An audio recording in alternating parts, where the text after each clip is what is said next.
This is a Film Stories original podcast. Love this podcast? Support this show through the Acast supporter feature. It's up to you how much you give, and there's no regular commitment.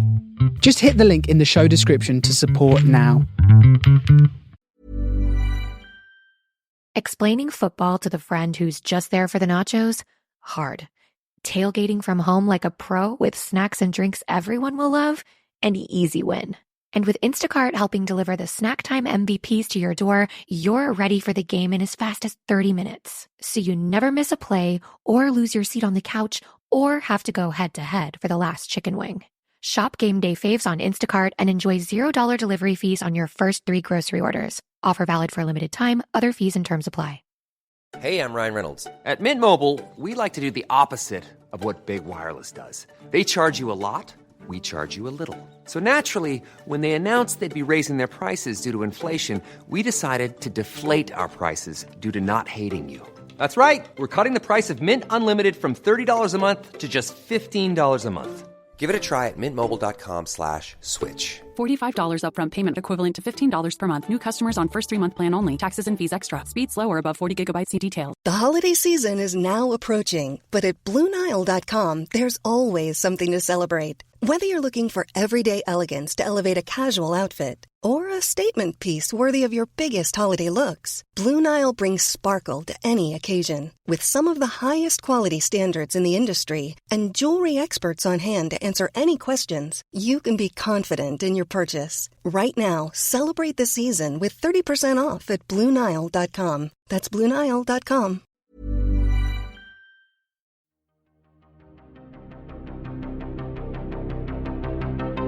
This is Writers on Film, the only podcast dedicated to books on cinema.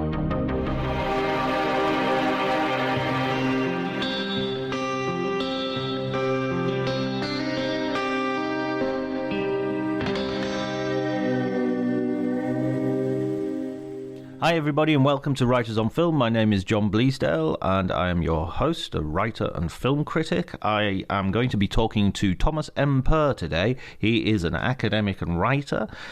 He's published widely and he's just got a new book called Fate in Film, a deterministic approach to cinema. It's a really interesting book. Looks at a fascinating swathe of films from the Coen brothers to Christopher Nolan. Lucrecia, Martel, lots of brilliant, Stanley Kubrick, lots of brilliant filmmakers, and a really interesting concept which, as you will see from our conversation, or as you will hear from our conversation, is applicable to so much in cinema, and indeed the whole idea of cinema itself seems wrapped up with an idea of freedom, determinism, fate. So really fascinating. I hope you enjoy it. If you do, please remember to like and subscribe to the podcast. If you could drop reviews, that would be great. I am also available for interviews or whatever. If you have your own podcast or you wish to promote our podcast, that would be super duper, or fandabby-dozy, depending on your preferred adjective of choice.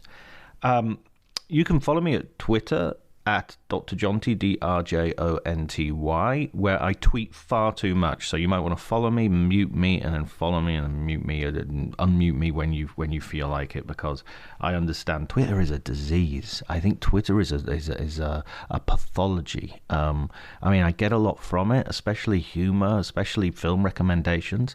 It's wonderful in that sense, but in if there was one invention that I would disinvent, that might be, oh wait a minute, nuclear bombs. Yeah, sorry, nuclear bombs. I disinvent nuclear bombs. Anyway, enough of me jabbering away, because the conversation is going to be worth listening to. You want to get straight to that. So enjoy the conversation.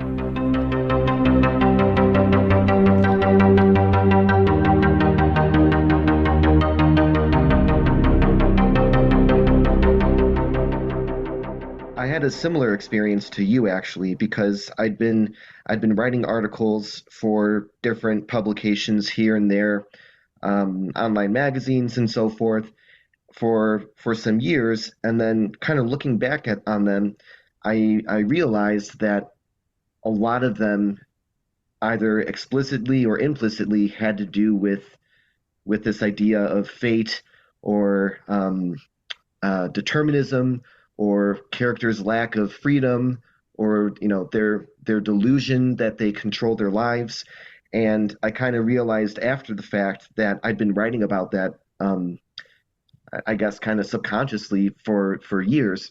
And that's when I had the idea that there might be a book here, because I just kept revisiting this idea. And I think the reason that I kept revisiting it is because, in my mind at least, it's so prevalent in contemporary film, especially contemporary genre film. And because you mentioned, the ending being the beginning. And as soon as you said that, I thought, the first shot of Midsummer and the painting, that the sort of medieval looking painting that maps out the entire narrative, so that 10 seconds into the movie, you've kind of seen the whole movie. The whole narrative is presented to you as a still image almost, which just emphasizes that everything you're about to see is already there. It's already happened. Literally too, because the film is complete. The whole thing is wrapped up in a film canister. The beginning and the middle and the end they're all there. And this idea that we're experiencing a movie in real time, that false movement, because obviously what you're really looking at is just rapidly moving still images, and then that idea kind of dovetails with this theory, or this fear, that time itself is very much the same, that the past and the present and the future all essentially exist already now, and the movement through time that we perceive is ultimately an illusion. Yeah. I mean, you quote quite a couple of scientists in the book, and Brian Greene comes up as one of your sort of examples in terms of thinking about time, and from a physicist's point of view. I find that really that's when I'm not reading about films or reading novels, then that's the sort of stuff I'm reading and being baffled by, but in a creative and enjoyable fashion. I mean, that whole, I remember a really good lecture about poetry from Christopher Ricks that I attended. I had the opportunity to attend at Liverpool. And the way that film in the films themselves, and then also just in the medium as a whole, I think really sorry, really Thomas, connects with. I think I lost you for a little while then. Oh, okay. I don't know what happened. I think I'm not sure exactly when I lost you. I think about 30 seconds ago. Oh, okay. So when we were talking about science books. Yeah, exactly. I started mentioning something about science, and then I think I talked on thinking, and it had frozen. So I didn't notice until just now that. Oh. that I was blathering on. Yeah. No, wait, it wasn't that. It was funny because I said something about Brian Greene, and I was expecting you to go, yeah, of course I mentioned guy, and instead you just sort of looked blank, and now I've realised that blank expression was the frozen image of you on the video. I wasn't just silently assessing the situation. Exactly, like Tom Cruise in Magnolia. Wait a second, my camera's doing it now as well. Yeah, sorry. So let's go from the Brian Greene. So yeah, you use that as one of your sort of reference points.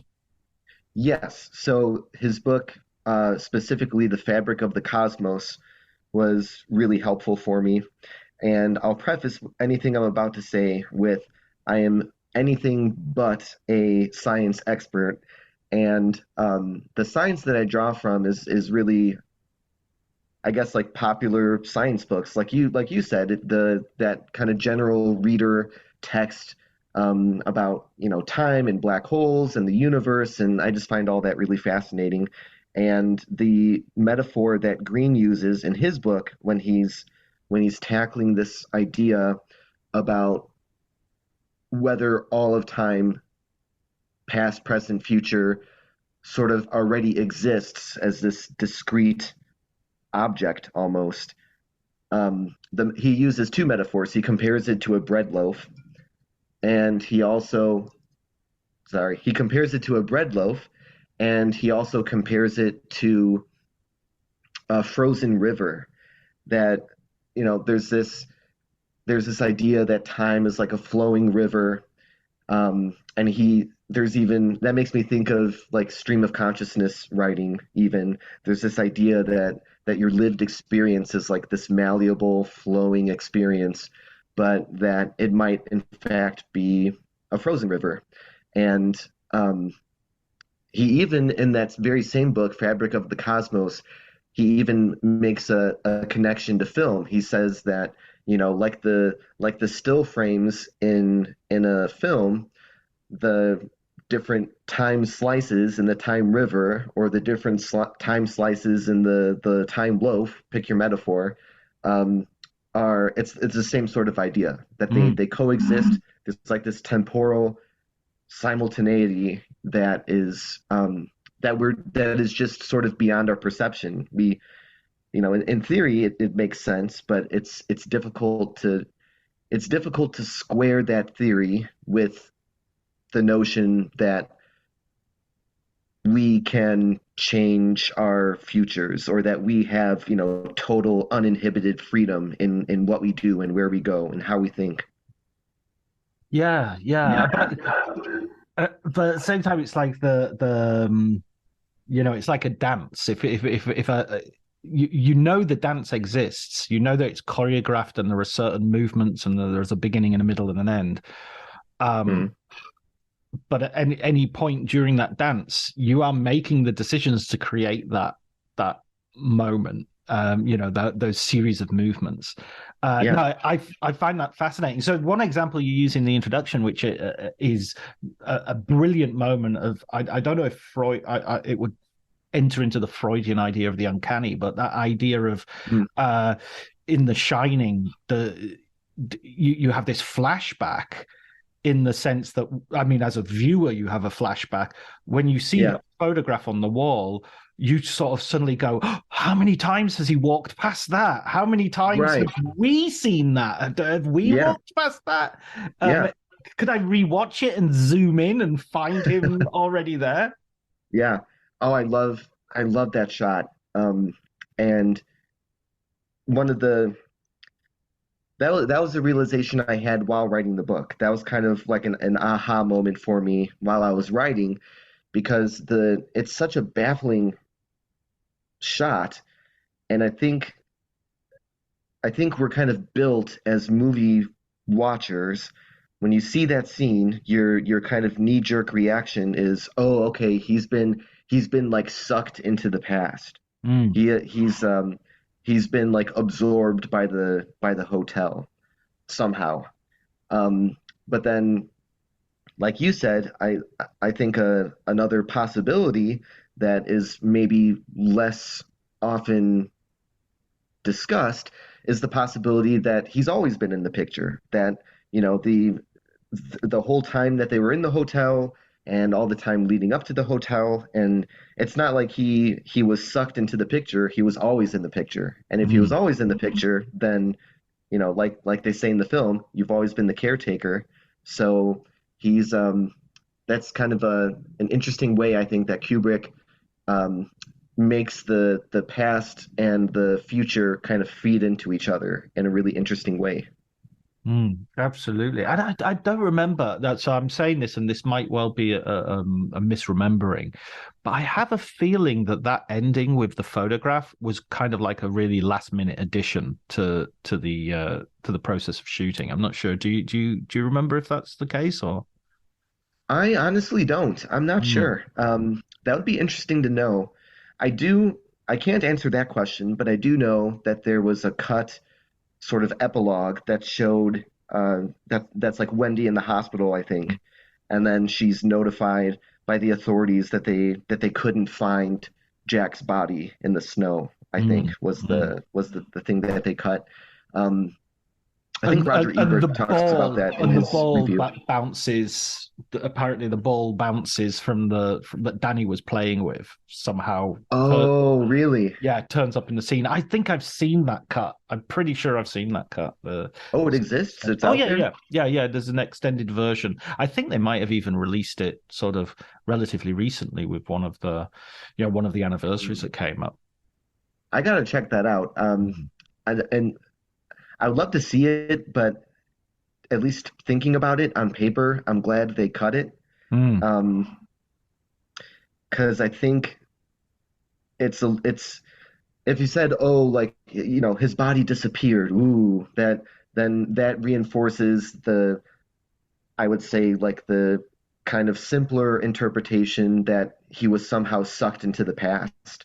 And I think that if there was the focus on whether or not his physical body is still in the present, it would kind of go against this idea that maybe he's always been in the photograph. So I think the implications of not knowing what happens to the body and not being quite sure why or how he's in the picture is far more, like you said, it kind of taps into the uncanny, and it's far more frightening and like baffling. And so I think but I do want to see that. I'm a little embarrassed to say I didn't know that cut existed. I thought it was like stuff of movie lore, that it was like a lost scene or something. I have to look that up. No, I'm pretty sure it is, and I'm pretty sure I've seen it, although I might be misremembering and I've seen clips of it or something like that. And I'm pretty sure the thing about the discussion about the ending is in Michel Simon's book, or the sort of series of interviews that he did with Simon, which is a brilliant book, one of my first ever film books that I remember getting out of the library as a kid and reading. Oh, wow. Very cool. It's a beautiful book, beautiful. What's it called again? I think it's just called Kubrick, but the author is Michel Simon, the French journalist from Postif, who and guest of the podcast, previous guest of the podcast. Oh, okay, cool. So, he interviewed everybody. He's legendary. He's in his 80s now, but he was one of the last people to interview Terrence Malick during his Days of Heaven period. Man, they must have so many great stories. Yeah, they do. I mean, I love those. There's a British journalist called Derek Malcolm who again is probably in his late 70s. And I meet him every now and again at festivals, and he just has, he has stories from when being a journalist was a totally different thing, Yeah. Not 90% online, right? Yeah, exactly. Not sort of blogging and all the rest of it. Yeah. Oh yeah, go ahead. Sorry. No, I was just coming back to the idea of there being an alternative ending as well. How does that sort of go into your idea? Because the idea that a world exists in the film which is sort of frozen and there, but then if you have like there's this cut and that cut and the other cut and the endings change radically. Yeah. How does that play into that idea of fate? That's an interesting question. I think it really speaks to how what the filmmaker decides to show or not show can have such a drastic effect on the meaning of the film or the potential meanings of the film. So I think to tie it to the idea of fate, I might say that in this case, his decision to cut that final scene, I don't know, that the first, I'm kind of thinking of like the director or the editor or whomever as like this godlike figure, that they're having this control over you, the viewer, that if they leave the scene in, that sort of forces you to think a certain way about what the movie means. And if they take that very same scene out, that also affects in a very different way what you think the movie means. So I guess my convoluted response to that would be that it sort of emphasizes the control, like the deterministic control that the artist has over their audience in terms of what they decide to show or not show to you. I'm not sure if that makes sense. Yeah, no, it does. It does. It's absolutely. I mean, it just seems to be that the whole thing, like it seems to go against, and this is why I like I really enjoyed reading the book, and I really enjoyed thinking about these things that the book provoked. There's such a sense at the moment that watching stuff, the primary emotional response is surprise. That's the thing that's got to be preserved. I'm not going to watch any trailers. I'm not going to see anything. No spoilers. Right. Because I want and reaction videos of people watching stuff, and a surprise death on well, Game of Thrones has been and gone, I expect, but Right. that sort of moment, and people are like, oh my God, what happened? How did that happen? Yeah. And how that is a really recent sort of trend, and like art is much more about telling you exactly what's going to happen, and foreshadowing and showing, this is the tragedy of Hamlet. It doesn't end in a dance. This is a comedy of Much Ado About Nothing. It does end in a dance. Yeah. And that's on the poster. That before you got, someone pointed out that Rocky IV. I think it was me actually, but anyway, on the poster of Rocky IV, it's the last shot of the movie. That's right. With the flag draped over him, right? Yeah, winning. Rocky IV. Come and see him win. Yeah, and that's exactly it. And first of all, big fan of Rocky IV. I love the robot. I love that he convinces Russia to stop being communists or whatever. It's a very emotional ending. But that's just it. Like when you mentioned spoilers, I talk about that a little bit in the conclusion of the book, and I agree with you. It's definitely a very recent phenomenon, and in a way, I think it sort of like crystallizes how we go into movies pretending as if it's more than pretending as if we don't know what's going to happen. It's pretending as if we're experiencing it in real time. Like we don't want to. I think the reason that spoilers bother a lot of people is because it breaks that illusion that when you sit down in the theater and watch the movie, that you're seeing movement occur in real time. And because a lot of the time spoilers really aren't that spoilery, like if you said in one of the Superman or Batman movies, like the Zack Snyder ones, if you were to say like, oh, Superman dies in one of them, then a super fan would get like really pissed that you spoiled that Superman dies. But it's like, well, if you're even a moderate fan of comic books, that Superman is going to die at some point. So it's less that it's like a surprise and more that it breaks that illusion of like real time movement. Yeah. It's kind of like a reinforced sort of naivety, if you like, because I think of it in this way. This doesn't necessarily apply to films exclusively. In fact, I think if I went to see a comedian do a routine or a play, and I had a great time and it touched me and it did all the things it needed to do, and then the next night I accidentally went back. I went to another club and it was the same comedian, and he was doing the same routine. I would feel betrayed. No matter how nonsensical that reaction is, because Yeah. you know he's doing a routine. He's a professional comedian. He's not just turned up and been spontaneously hilarious. Right. But that spontaneity is something which you give that presumption of spontaneity, that presumption of Yes. naive sort of like, oh, I don't know what's going to happen, and Right. and it's like, and even as a critic, you kind of have to sort of turn off a bit of your critical thing. I mean, I read a review of a film recently, and it said, this character ends the way this character always ends in this kind of film. And it was like a social realist film, and it's like, yeah, you this guy's not gonna get onto a government trading scheme and be fine. It's only one way this is going.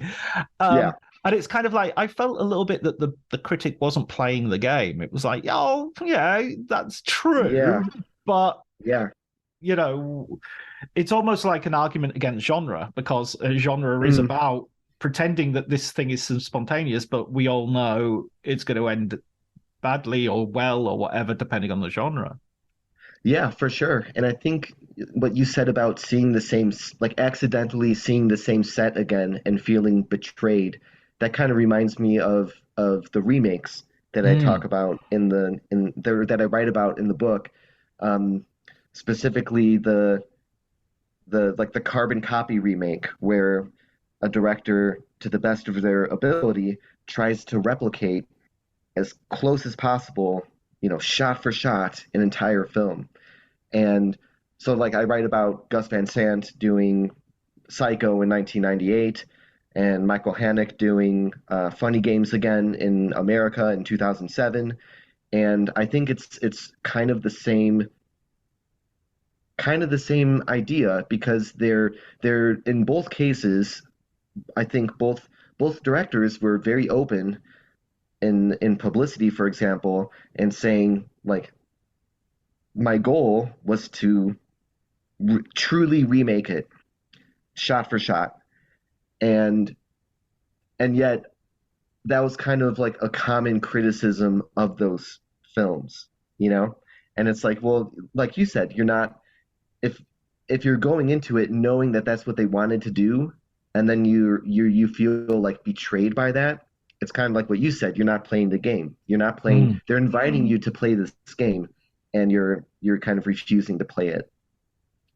Yeah, it's kind of like, oh no, it's fake. The Michael Haneke US version of Funny Games is fake because it's just a copy of the original. But the original was a fake. I mean, the original had a shot list and had a script and had a casting session, and back and back and back.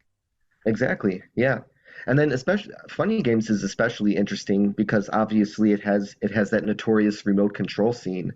So so it's like the original version of the film already has this self-awareness built into it, and this deterministic theme built into it, and that the family's going to die, and there's nothing they can do about it. And even if the mother shoots one of the killers in the chest, they can just rewind it and redo it, because the family's fate is totally in the hands of the two killers and totally in the hands of the filmmaker. And then to remake that is especially interesting. It's like a Russian doll of like the film's self-awareness. It's like a copy of a copy, which I think is really interesting. And I think those remakes get a bad rap unfairly. I think the 2007 Funny Games and the 1998 Psycho are like fascinating, and I think they're like, their success hinges on the existence of the original. Their reason for existing is based on is like dependent on something that's already out there. So that whole idea I just think is really fascinating. And like you said, it breaks the illusion of spontaneity. And I think maybe that's why some people reacted so strongly to them. But you can't win, because if you drastically remake something, then people are going to be upset about that too. So I don't know, there's almost something sort of self-critical about those carbon copy remakes, because it's sort of, in my mind, it's sort of the filmmaker saying like, oh, you don't want us to mess with the original? Okay, you got it. Here's the original again. Yeah, with Vince Vaughn. Right. Yeah. I'm not gonna defend the Vaughn casting, but yeah, I love those movies. It's fun. It's fun watching them to the best of your ability, side by side. But yeah, I'm not gonna put Vaughn up there with Perkins. I'm not gonna go that far. But I mean, that's in a way. I found that casting really interesting because, at that point in his career, Vince Vaughn was like Swingers. He was this sort of affable lunk, and you pretty much a million miles away from Perkins in sort of physical stature and star power and all the rest of it. I mean, Funny Games, I do like the American remake. I think it makes more sense in American. I'm not sure if that's a way of saying it, but you know what I mean. It's like the only problem I have with it is that it casts two actors who are very much art house regulars in Naomi Watts and Tim Roth, and I think especially that stage of his career, Tim Roth was doing a lot of art house work. He was in Werner Herzog films and whatnot. I think it would have been better if it had Liam Neeson as the father, or Sylvester Stallone. I mean, because it really prefigures Taken. That's what it is kicking against. It's kicking against the daddy revenger. You come after my family. And that kind of casting would draw in more of the audience that I think he was trying to get. Yeah.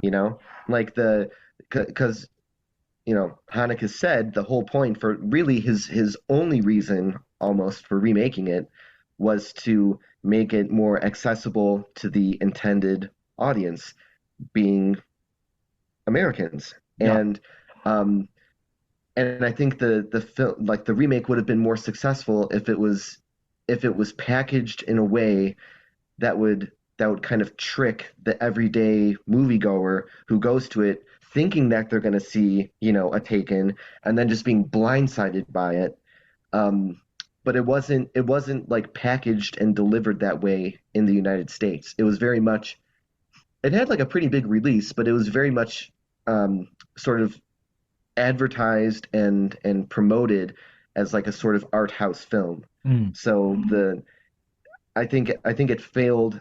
I don't know who's to blame for that in terms of, I think it's like a matter of marketing. Like they mismarketed it to an art house audience when they should have been trying to like dupe, maybe that's a judgmental term, but they were trying to trick people who just wanted to go and have like a fun time at the movies, and that would have been more effective in getting his message across.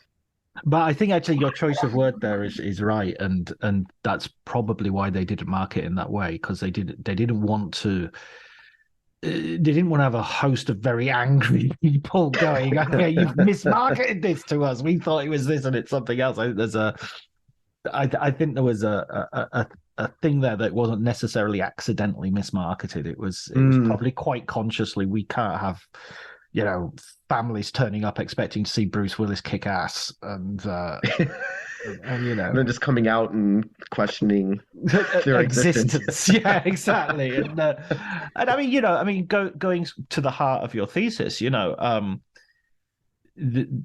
this is a European view of determinism, which American movies have vast overgeneralization, obviously, but tends, with their sort of active, proactive protagonists, tend to pragmatic, resolution-seeking people, would kick against. It's not we're not doomed. There's always a solution. There's always I mean, look at Steven Spielberg's Schindler's List. Who else could look at the Holocaust and think, yeah, but what about the guys who got out? What about the escape plan? There's always a way. There's always a way, Yeah. which is like, really? It's interesting you bring up Schindler's List because doesn't Haneke like really hate that movie?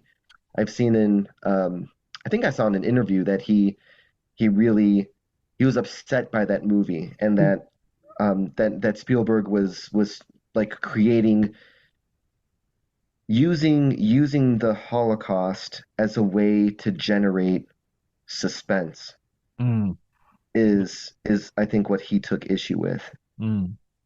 Yeah, I mean, I've not heard Haneke's take specifically. That doesn't surprise me at all. I would never in a million years have assumed that Michael Haneke would approve of a Spielberg movie, except to piss you off, except if it.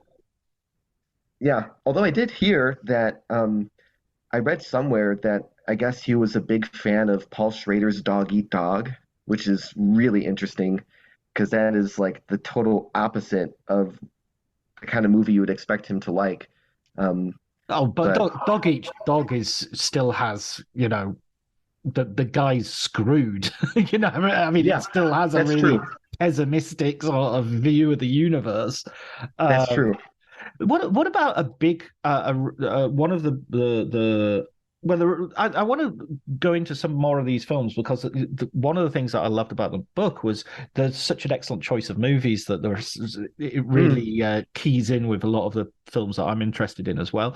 So Jonathan Slater, you talk about his Identity trilogy. Can you just explain a little bit what you mean by that?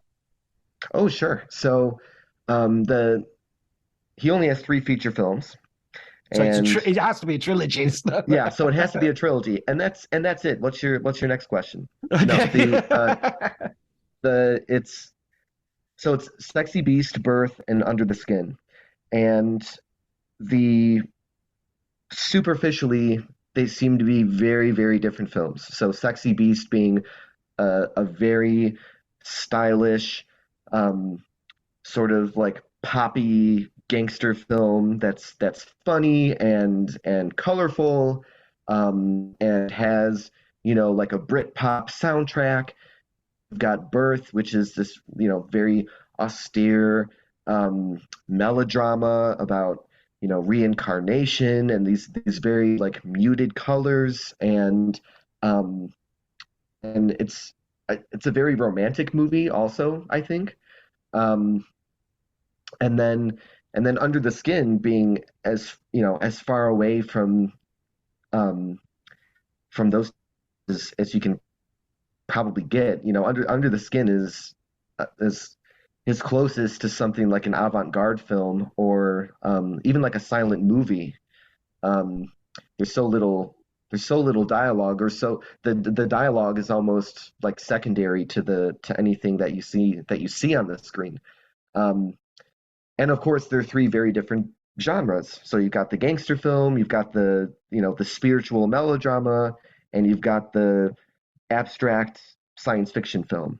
But the through line for all 3 of them is that, and what I really attach to and I think is really fascinating, is that all 3 of those movies in some way are about a protagonist who is trying to assume a new identity and fails to do so. And that overarching theme, I don't think is a mistake or a coincidence. I think it's something that Glazer is tapping into to kind of comment on whether or not it was a conscious decision. I think it's a commentary on how it's impossible to become something that you're not, like or very difficult to become something that you're not. So like in Sexy Beast, Gal is trying to live the life of the retiree lounging by the pool, but inevitably he gets sucked back into his gangster life. And Nicole Kidman's Anna in Birth is trying to move on with her life after her husband's death, and get married again and have another marriage and start a family and start this new life, but she gets sucked back into her old romance when this boy shows up claiming to be her reincarnated husband. And then in Under the Skin, the unnamed alien attempts to live the life of a human. She kind of ditches her mission of seducing and harvesting men and kind of goes off the grid and tries to kind of plays with this identity of trying to be a human, and then that fails. They're destroyed, they're caught. So I just think I think it's really interesting that when a filmmaker, especially one who hasn't made a lot of films, has this series of movies that seem very disparate but share this like core preoccupation with the difficulty of assuming a new identity. And then so hence what I call his identity trilogy. Yeah. I mean, that's so interesting. It's such a and it just makes me think of so many other ideas in terms of how that relates to other films as well, and also to as Glazer as a filmmaker. So, for instance, other films, I was thinking of Unforgiven as being a good example of a film there where someone tries to carve out a new identity, and ultimately is like, no, you're always going to be an alcoholic and a murderer, and there's no way around that, Yeah. But also, just as Glazer as a filmmaker seems really interestingly postmodern in that sort of way of sort of quite comfortably taking on projects which seem to be very close to previous projects that have been. So, for instance, when he does Sexy Beast, it's really close to the British gangster movie, as typified by The Long Good Friday and Villain and all these films that we've had. But it really sits. It feels like it sits very. It's not in any way really trying to differentiate itself from them. It's like, no, I'm totally embrace that. Yeah. Birth feels like now we're talking about AI. Like somebody has typed into an AI, a film by Roman Polanski circa Rosemary's Baby, and but telling this story instead. Yeah. And the same thing for Under the Skin feels like Nicholas Roeg's. They all feel like riffs off very specific films. It feels like Nicholas Roeg's Man Who Fell to Earth. Yeah, for sure. And I got a chance to talk to Scarlett Johansson after on the release of Under the Skin, and asked her, did you watch The Man Who Fell to Earth? As sort of David Bowie's sort of seems to be a little bit of that in your performance, and she hadn't seen the film, so it was. Oh, that's really interesting. So that made for. I mean, it's really interesting to sort of encounter filmmakers and people involved in cinema who. Explaining football to the friend who's just there for the nachos? Hard. Tailgating from home like a pro with snacks and drinks everyone will love? An easy win. And with Instacart helping deliver the snack time MVPs to your door, you're ready for the game in as fast as 30 minutes. So you never miss a play or lose your seat on the couch or have to go head-to-head for the last chicken wing.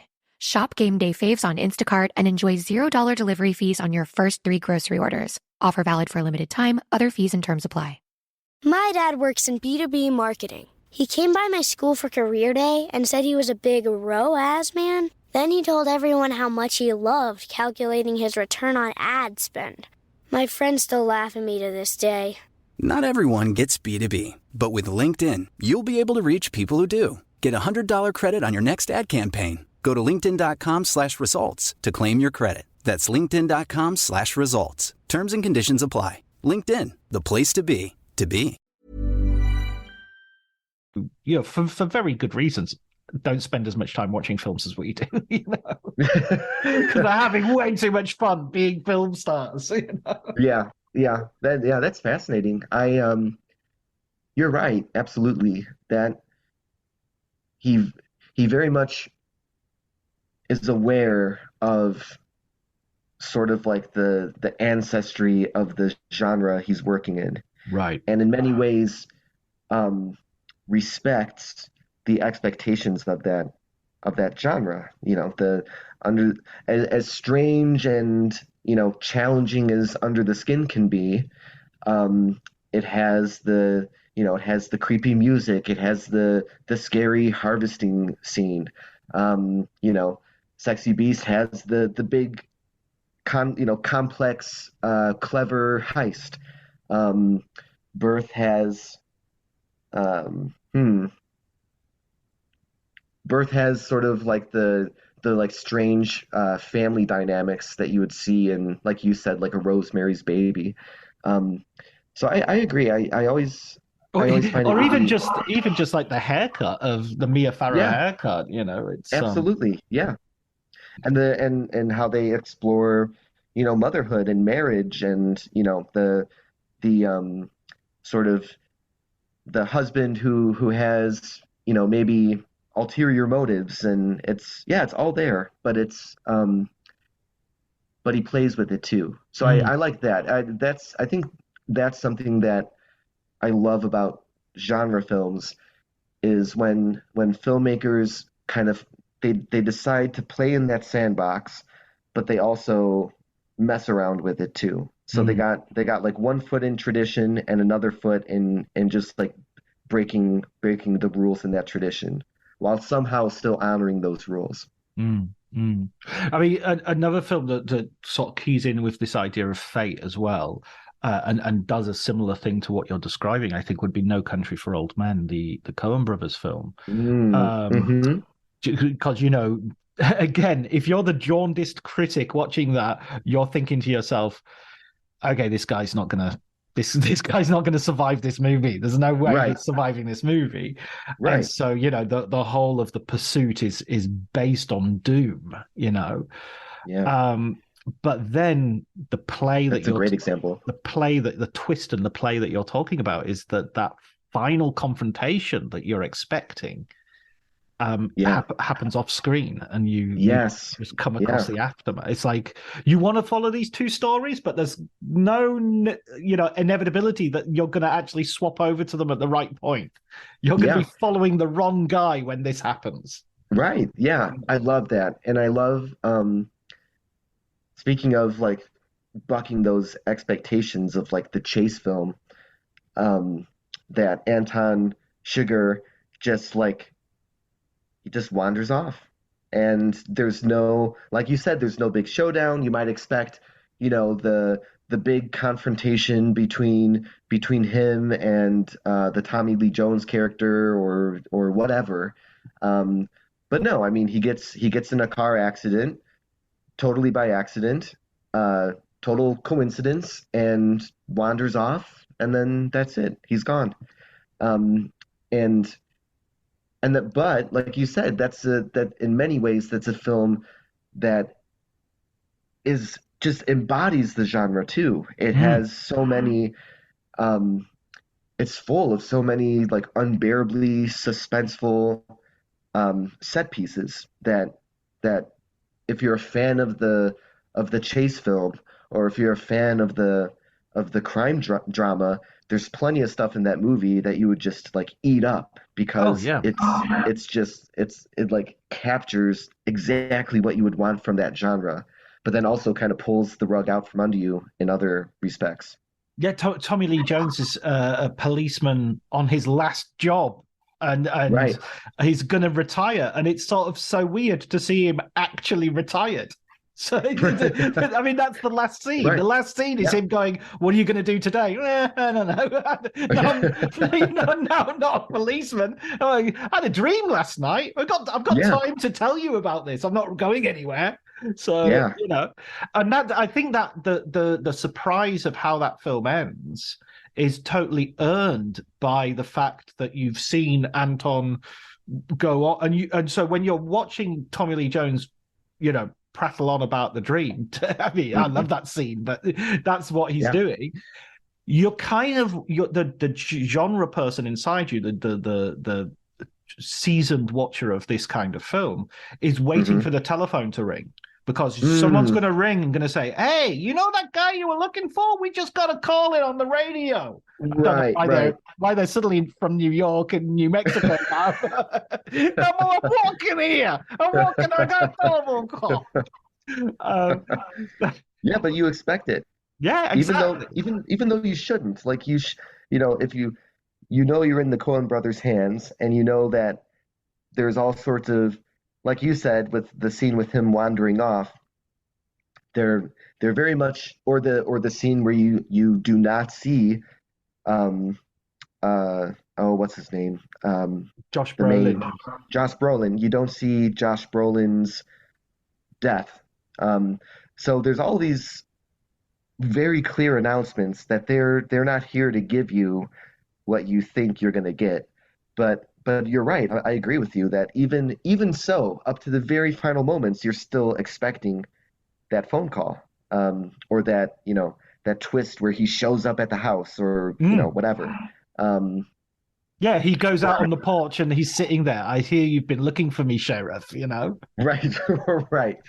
Or you hear the coin being flipped or something, right? And yeah. Well, I mean, that's the coin flip is, of course, sort of speaks to your sort of central thesis of like, the idea of fate, the idea of there is this.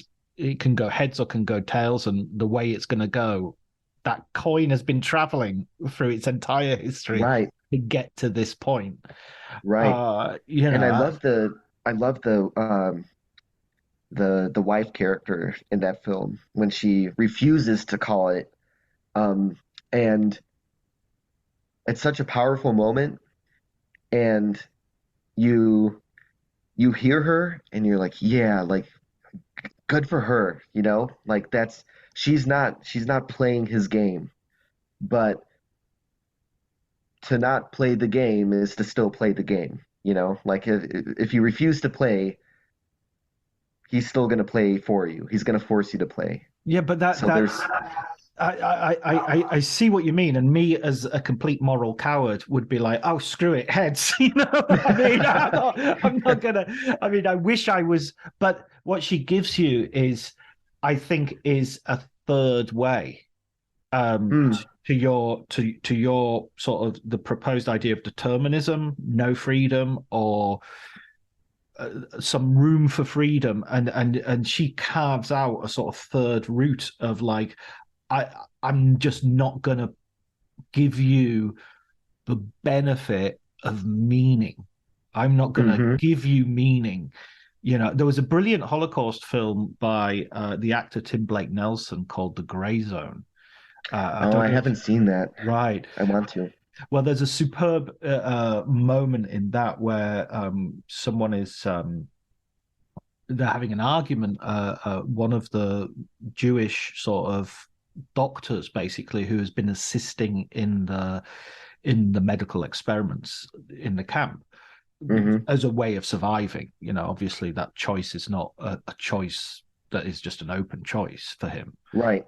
And he's trying to justify himself, and he's sort of saying, well, maybe what if something, even in the midst of all this horror, what if we discover something that will save lives or something like that? And the other, his fellow prisoner, says, no, you're doing the worst thing in the world. You're giving them a meaning. You're giving them, you're giving them a kind of justification by participating. Yeah. And it's that similar thing of like, okay, the world can be chaotic and arbitrary and cruel and nasty, but but it can do it without my participation. Yeah. And that I think that's I totally agree with you. That's the most heroic moment of that movie, is to just pull out of it, even though it's he's going to kill you.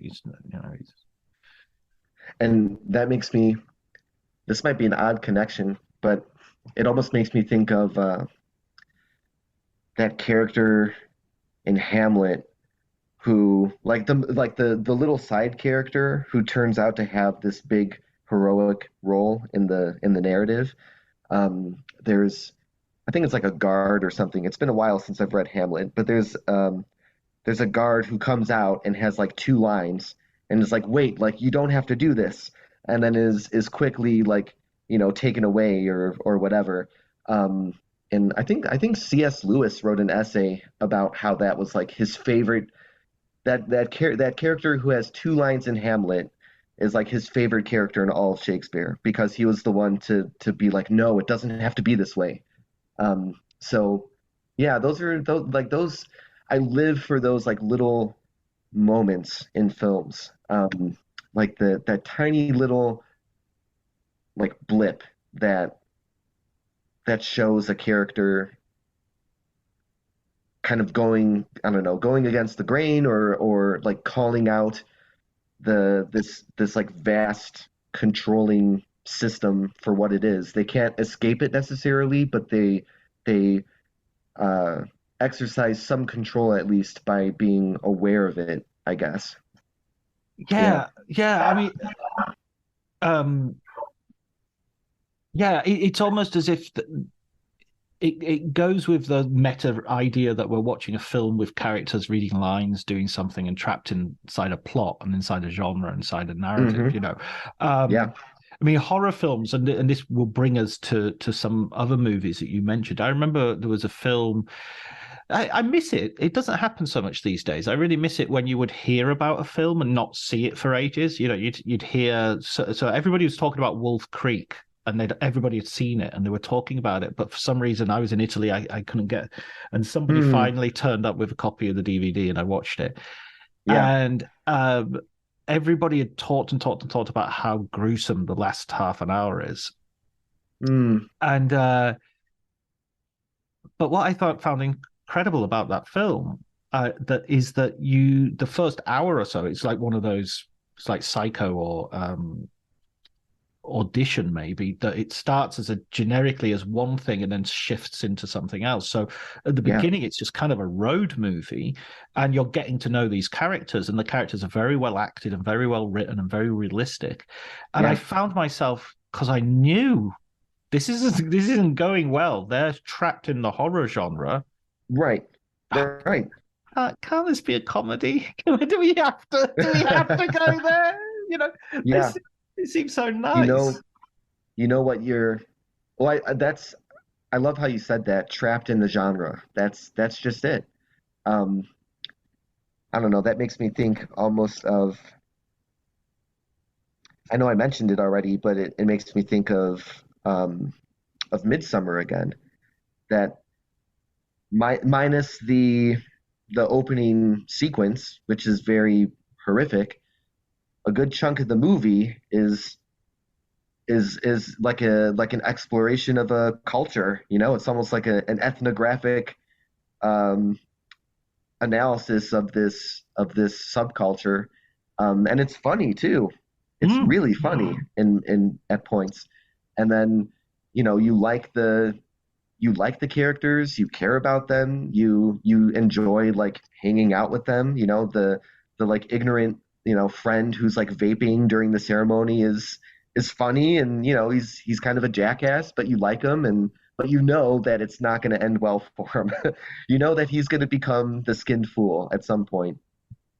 Yeah, absolutely. And that's I mean, could that be what genre is almost? It's sort of like locking in sort of a formula and an algorithm of fate. It's like this is the equation, and the characters are just going to drop in as the as the element in the algebra, and this guy is the victim, and this is the, what was the film I watched yesterday? I watched Brightburn, and the black sheriff in Brightburn has exactly the same role as the chef in Halloran in The Shining. Oh, okay, yeah. This black guy is just turning, and the fact that he's black as well, I don't think is coincidental. I think there's a sort of like the sacrificial sort of aspect of it, and it's sort of like this guy is going to show up 2/3 of the way through as I'm here to rescue the situation, and whack, right. He's and then immediately die. Yeah. Spoiler for he's a blood bag just heading for his execution, and it's that same sort of idea of inevitability. So yeah, it's like the guy in Star Trek realizing he's putting on a red shirt. You know, it's like, ah, shit, I guess Right. I'm this guy. You know? Yeah. Well,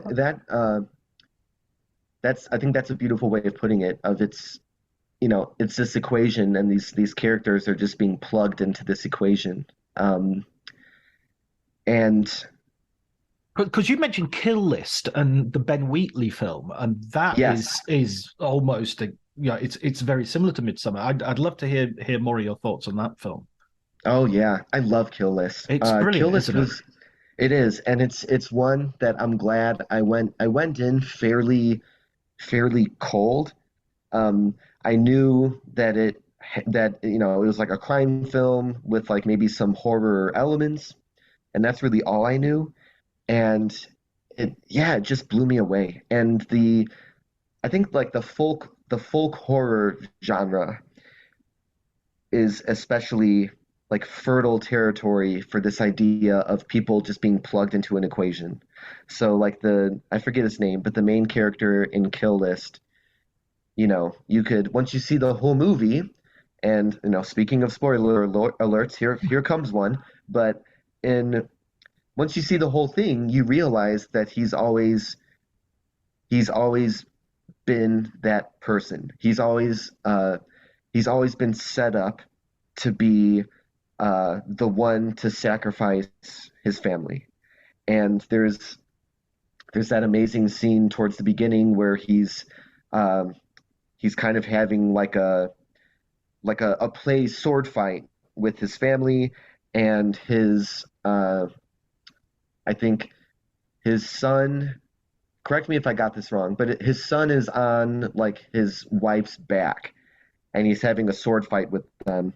And that is almost like a perfect replication of the final sacrificial scene where his son is like tied to his wife, and they're that like weird cloaked beast that he has to kill. And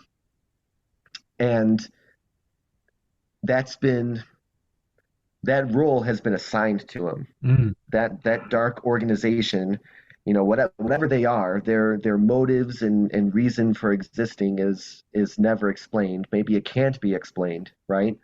But they've been orchestrating things sort of behind the curtains throughout the whole film, and his role was always going to be the one to kill the hunchback. I think it's called the hunchback.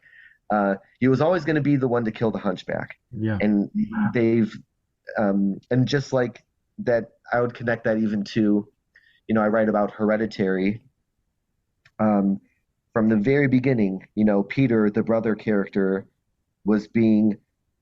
forces beyond his control were at work arranging things very specifically so that he would become, the reincarnation of his sister.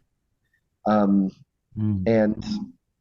or, because we were talking about like folk horror, even in like The Wicker Man, the cop was brought to this island and for the sole purpose of becoming this sacrifice. And there's absolutely nothing he could have done about it to escape that role. But yeah, Kill List is brilliant.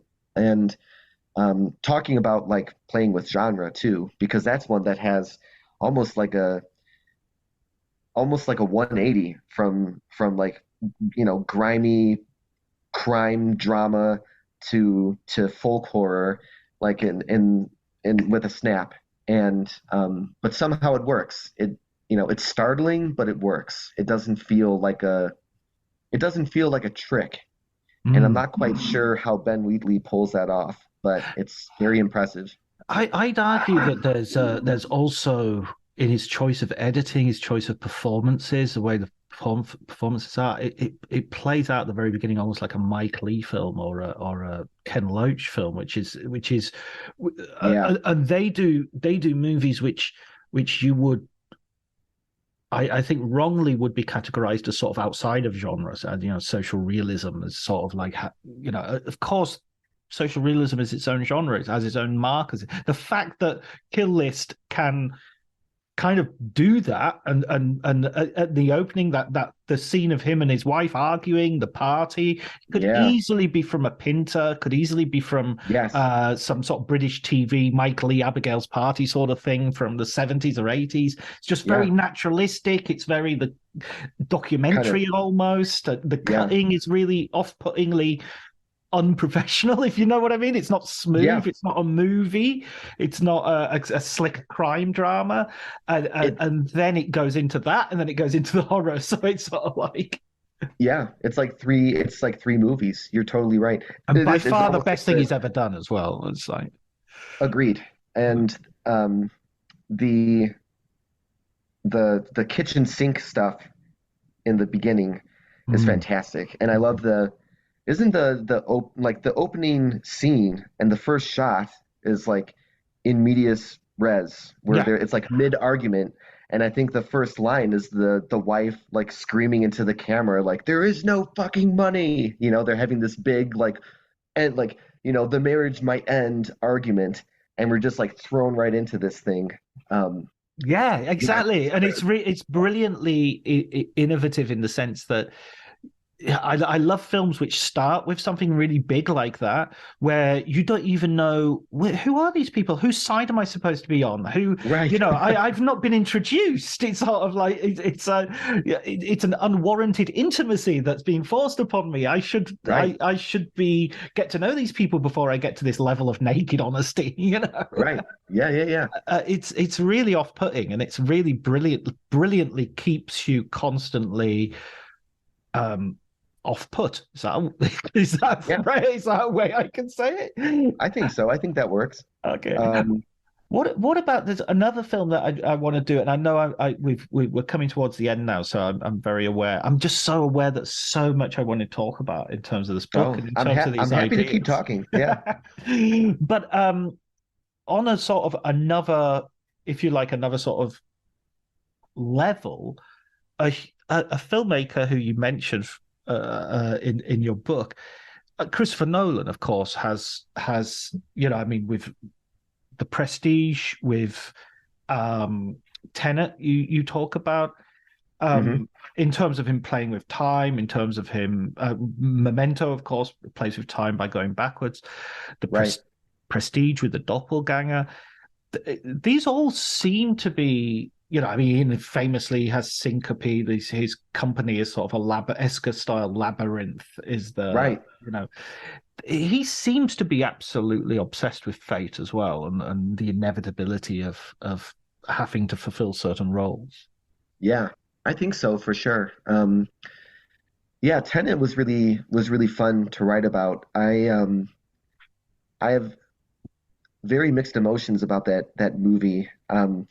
I love bits of it, and I really, really don't like other parts of it. But I do think that the central, I love the centerpiece chase, where the two timelines kind of merge, and I think that the car chase is playing forwards and backwards at the same time, and the forward moving version of the car chase wouldn't be able to occur without the simultaneous backward moving version of the car chase. So again, it's like the past feeding into the future feeding into the past, and they rely on one another in order to exist. Which is, I think that scene is brilliant.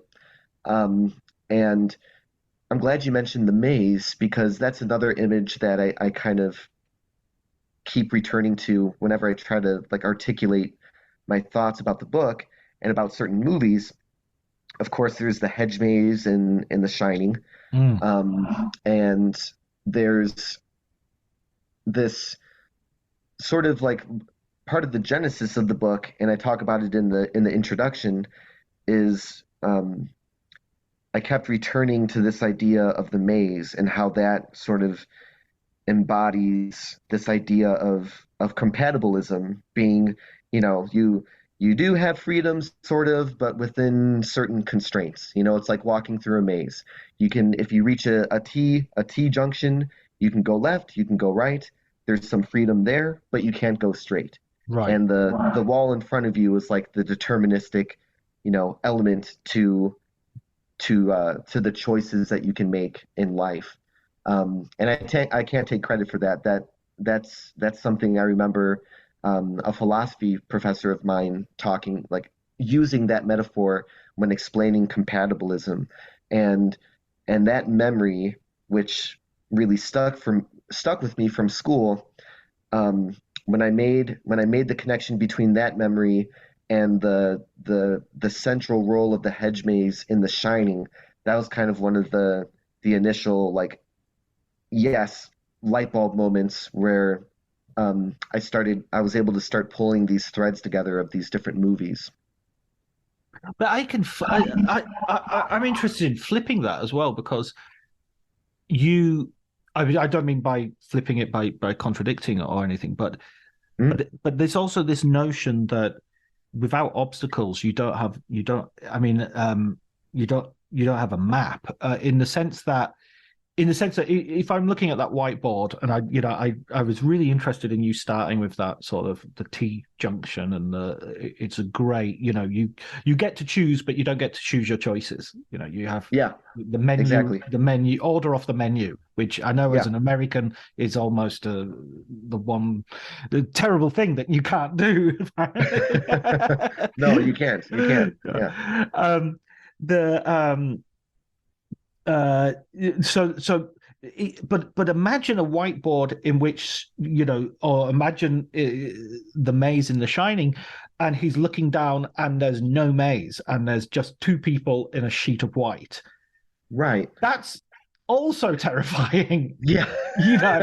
I mean, like, okay, you've got left, right, you can't go ahead, but the obstacles are giving you direction. They're giving you something to kick against. They're giving you some way of gauging where we are in time. Going back to the Brian Greene idea of time from a sort of quantum level, the heat death of the universe, at the end of the universe, it's when there won't be two atoms close enough together to communicate information. And at that point, there's no such thing as time. Once you don't get an interaction, once you don't get an exchange of information, then time has effectively stopped, because there's nothing will ever happen from then on. And if nothing's ever going to happen, then how can you tell that this is different from that? Yeah. That is terrifying. So we have to love our fate. We have to love our maze. Yeah, love the maze. And I think, no, you're right though. The idea of there being no maze, and the overhead shot of The Shining being replaced with the mini Wendy and Danny just wandering around like a white void is horrifying. Because if you're right, if there is no maze, there's nothing to interact with, and if there's nothing to interact with, that's, I don't know, is that might even be worse than fate, because in that case you're just in like a void, and or you're in nothingness. So yeah, I mean, maybe the maze isn't so bad after all. we got there. We've managed to make fate and doom into something actually is not too bad. Well, which is I think you might have quoted it in your book, Albert Camus, talking about the myth of Sisyphus. And saying, well, on the bright side, he's got something to do. Right. Yeah, exactly. And there's a heroism in continuing to do it. Yeah. And choosing to continue. Well, I don't know. It's not really a choice, but in performing the thing that you're forced to do with like honor and dignity, that there's a beauty to that. So, I do talk about that in the book, and I connected to Scorsese's After Hours. Right. Yes. Another brilliant film. Yeah. Oh, I love it. I love After Hours. But yeah, I mean, like, like Sisyphus rolling the rock back up the hill, Paul Hackett goes back to work and turns on the computer, and he gets back to it. And Yeah. there's a kind of heroism to that.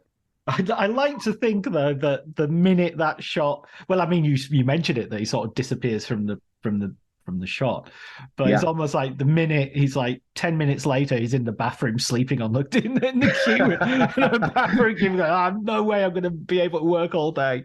Yeah, this was a mistake. Today's going to be a nap day. Yeah, he's sleeping at the desk. That's funny. Brilliant. Listen, Tom, let's have a recommended book from you. Yeah. So like many of your previous guests, I'm going to cheat horribly, and I'm going to give three, if that's okay. That's fine. So, and I've got two that were very influential in terms of my writing of fate and film, and so I've got Pippin's Filmed Thought, which is, I think I haven't read a ton of philosophy on film books, but a pretty good amount, and I think that's the best one I've ever read by far. He has this brilliant analysis of Cirque's. Is it All That Heaven Allows? Yes. That's a Cirque film. Yeah. So that's one that, just in terms of like exploring the intersections between film and philosophy, I think that one is just fantastic. Maureen Foster's Alien in the Mirror was very helpful for me when I was writing the Glazer chapter. And that whole book is about almost exclusively about Under the Skin, and I love Under the Skin, so I just ate that book up. And then a book that I just had fun reading, not really connected to any of my writing, is American Twilight, and it's a collection, and it's the subtitle is The Cinema of Tobe Hooper, and it's like a reassessment of Tobe Hooper's work. And there's a little bit on Texas Chainsaw, but 98% of the book is on his other movies. And I love like the underdog interpretation, like reassessment of some of these directors' work, because when you look at someone like Tobe Hooper, you're like, oh yeah, he made, the best horror film ever possibly, and then like never did anything remotely close to that ever again. So he's kind of written off, but that collection I really loved reading because, you have writers defending like The Mangler, his movie about like the killer laundry machine or whatever, right? And I love when people reassess stuff that's sometimes written off as just like garbage, and saying like, well, wait a minute, maybe there is something else here that's going on that's interesting and worth talking about. And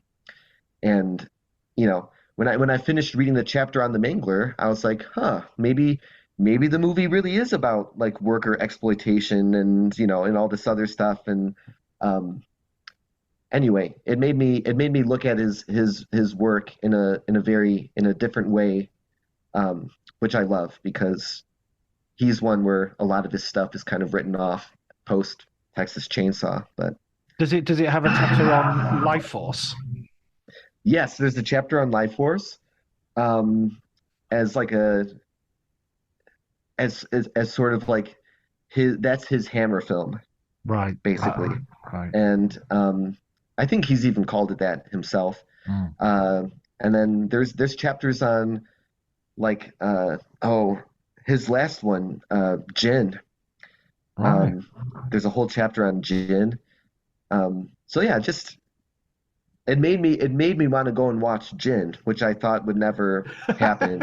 So if a book can do that to me, I think that's pretty impressive.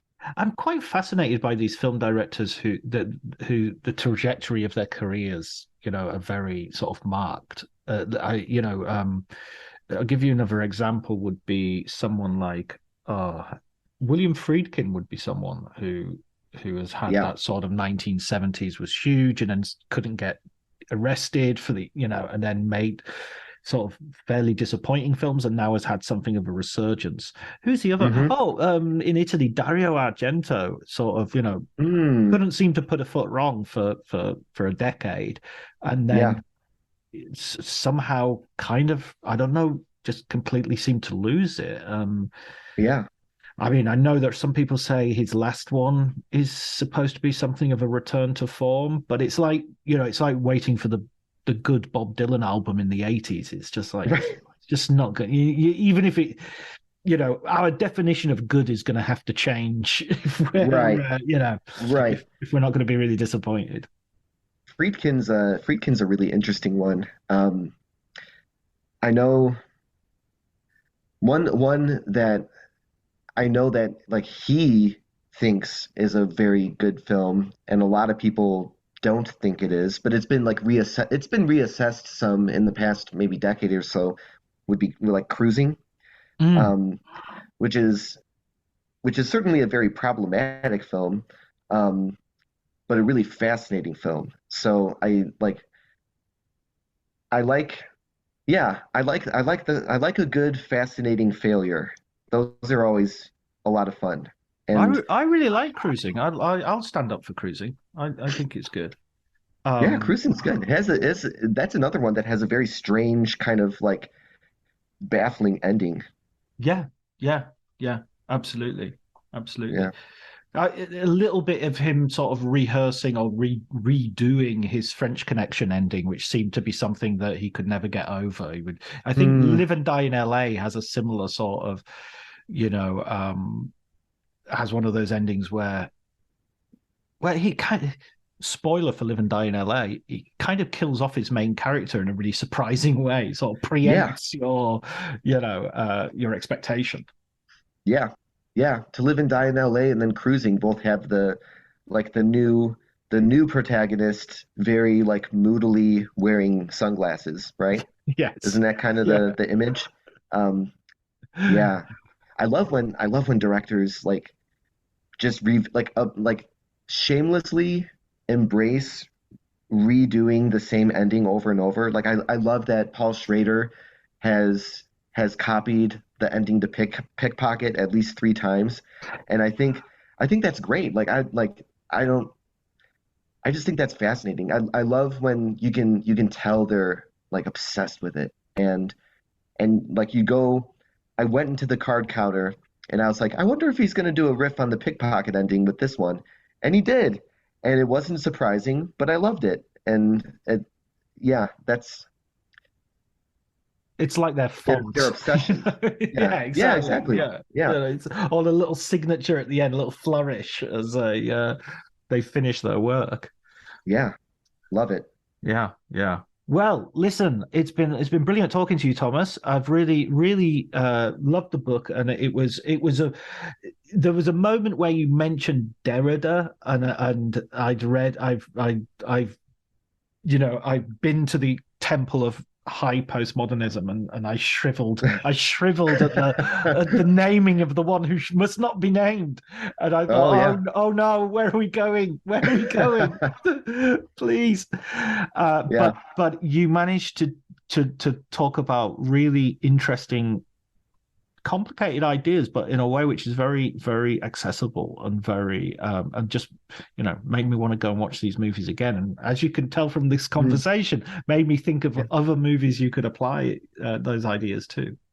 Yeah, for sure. Yeah, well, thank you for your kind words, and that means a lot. And I had a blast talking. So yeah, thanks for having me.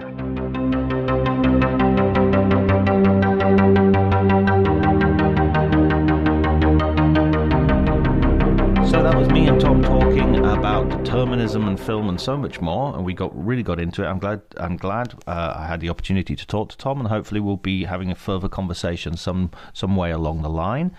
We're coming up to our 100th episode. We're episode 95, I think, at the moment. So hopefully as we go forward, hopefully we're going to have some exciting guests leading up to the 100th, and then loads of exciting guests afterwards as well going forward. So that would be that's really good. If you yourself have written a book, or you know somebody who has, or you have a recommendation of someone that you would like me to interview, a writer who you particularly admire and would like to hear them talk about their work, then by all means get in touch with me. The Twitter account that I have is open. The DMs are open, or you can email me you can email me drjohnty, drjohnty @gmail.com. Okay, thank you very much for the support you give. I really appreciate it. I have some great people out there: Andy English, Kai Ross, some brilliant Italian listeners like Andrea, loads of people. So thank you so much for all the support, and I will talk to you next week. Take care.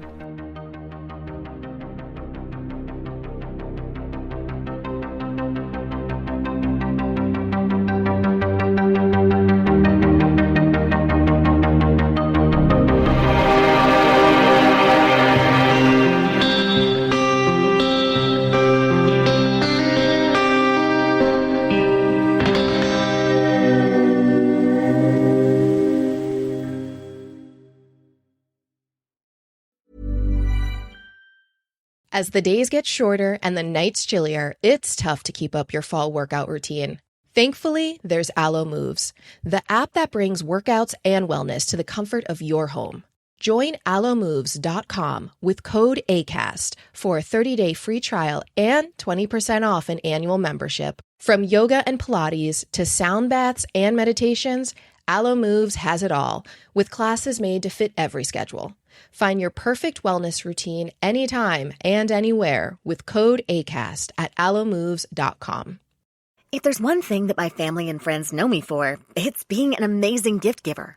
I owe it all to Celebrations Passport from 1-800-Flowers.com, my one-stop shopping site that has amazing gifts for every occasion. With Celebrations Passport, I get free shipping on thousands of amazing gifts. And the more gifts I give, the more perks and rewards I earn. To learn more and take your gift giving to the next level, visit 1-800-Flowers.com/ACAST. That's 1-800-Flowers.com/ACAST.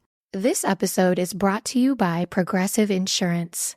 Do you ever find yourself playing the budgeting game? Well, with the Name Your Price tool from Progressive, you can find options that fit your budget and potentially lower your bills. Try it at Progressive.com. Progressive Casualty Insurance Company and Affiliates. Price and coverage match limited by state law. Not available in all states. Forget the pressure to overhaul your life. The new year doesn't need a new you. It needs you. Grow Therapy helps you make meaningful change at your pace and on your time. Grow connects you with thousands of independent licensed therapists across the U.S., offering both virtual and in-person sessions, nights and weekends. There are no subscriptions, no long-term commitments. You just pay per session. Grow accepts over 100 insurance plans, including Medicaid in some states. Sessions average about $21 with insurance, and some pay as little as $0, depending on their plan. Visit growtherapy.com/try now today to get started. That's growtherapy.com/try now. Availability and coverage vary by state and insurance plan.